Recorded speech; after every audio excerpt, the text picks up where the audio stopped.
Hey guys, this is Adam Broussard, live in Cursillo 450. I'd like to share with you an interview we did with Father Ted where he explains the origin of the Cursillo in Prairie Rome, also his personal experiences over there, and some needs that we have at the Cursillo Center. So go ahead, check out the video and watch all the way to the end.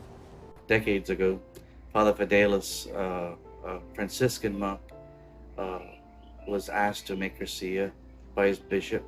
He made it eventually, and he brought it down to this area, and it's translated from Spanish to English, and established the Cursillo as we know it today, and affected hundreds and hundreds of lives, and it just grew from there. My dad made Cursillo into Father Fidelis, and we had Father Fidelis' picture on the wall, and I was always drawn to it, and the faith, and we had a very strong faith.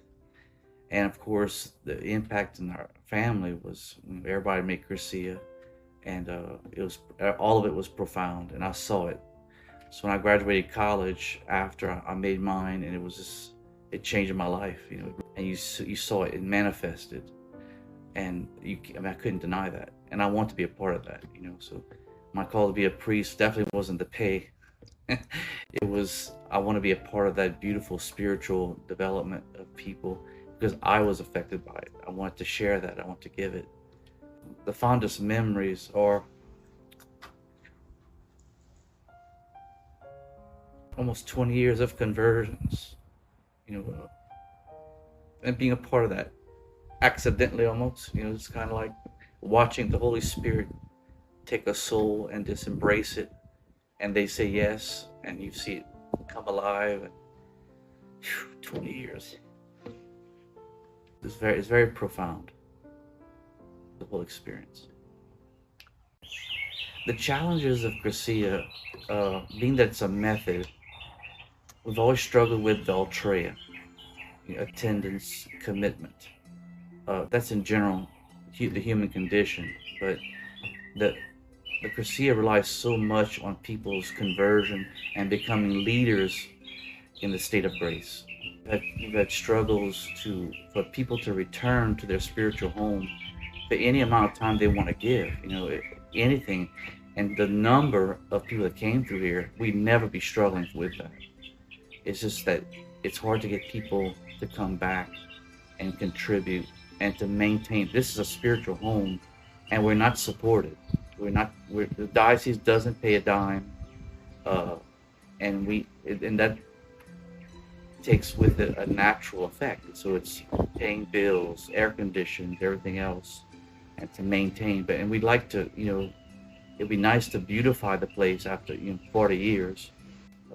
Duct tape to get by because we can't afford the basics. We make it through. God provides, but we need that. We would need that support to advance to the next 60 years. We want to give to the future people, candidates, the future Cursillistas, what we received on the back of the faithful that have come through here. I'd like to fix what we have, beautify it, but also give it to the next generations to come. Basically as a manifestation that we're thankful for this place, a spiritual, a home that God has given us.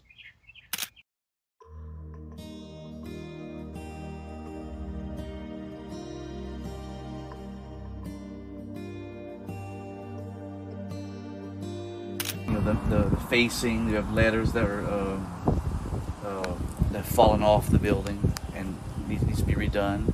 The roof is a constant battle to the leaks, and also insulation of it. It gets hot, and we'd like to insulate that as well. Then of course we have the floors in here need to be redone, and of course with the roof leaking, some of the cell text needs to be redone. Also the insulation, it's all ratty. Sometimes we find snakes up there, and they have holes all over in the sleeping quarters and whatnot. So it's just run down after 40 something years.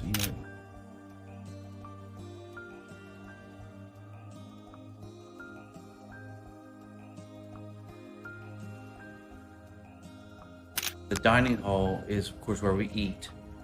and other times of the weekend, beyond the weekend, we have leadership school here and meet many functions besides just eating. But it's, after the talks and things that they encounter, the candidates, we come here to eat and process all that spiritual information and whatever they're going through.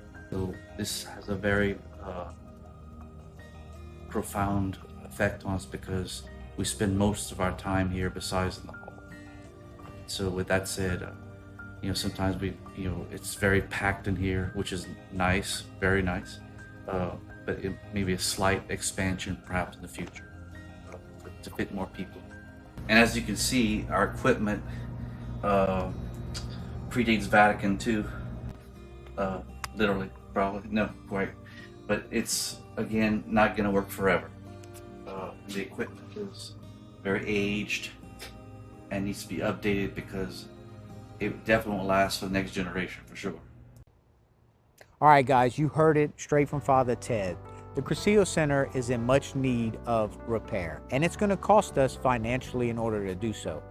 But we can utilize flock notes through monthly contributions in order to help minimize the amount people have to pay on a monthly basis. And so we're going to start sending out the list of repairs that we're going to get done through these contributions that we receive from everybody financially.